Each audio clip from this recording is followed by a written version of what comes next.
È chiaro che prima o poi Turetta verrà ritrovato perché come dire, gli elementi indiziari e indicanti consentiranno prima o poi di trovarlo, quindi è molto meglio, anche nel suo interesse, a mio avviso, che si consegni. Nel giorno più buio e del dolore più grande è del procuratore capo di Venezia l'appello a Filippo Turetta affinché si costituisca il ritrovamento del corpo senza vita di Giulia Cecchettin. Cambia ovviamente il quadro delle indagini e del capo di imputazione, che ora è quello di omicidio.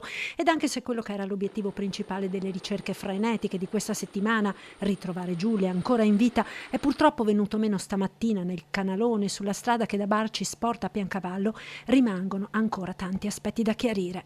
Adesso faremo tutti gli accertamenti, chiaramente se verrà disposta un'autopsia per accertare esattamente le cause della morte e quindi tutti questi accertamenti che sono accertamenti tutelati.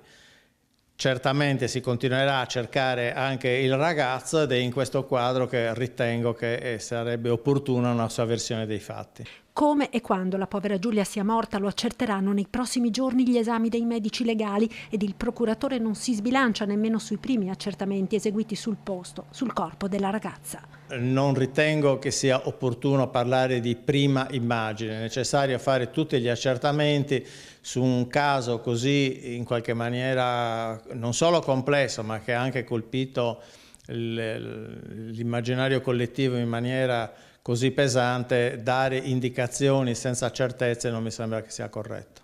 Si continua intanto a cercare Filippo e la sua auto, la grande Punto Nera, che da una settimana con il suo tortuoso itinerario ha attraversato 3 regioni, Veneto, Friuli Venezia Giulia e Trentino Alto Adige, attraversando, pare, anche Linz in Austria. Adesso ripercorreremo tutti gli elementi con i tecnici che faranno e con i medici legali e con i carabinieri del RIS di Parma che faranno gli accertamenti. A questo punto io penso che in non molto tempo si potrà avere un quadro, se non definitivo, più completo.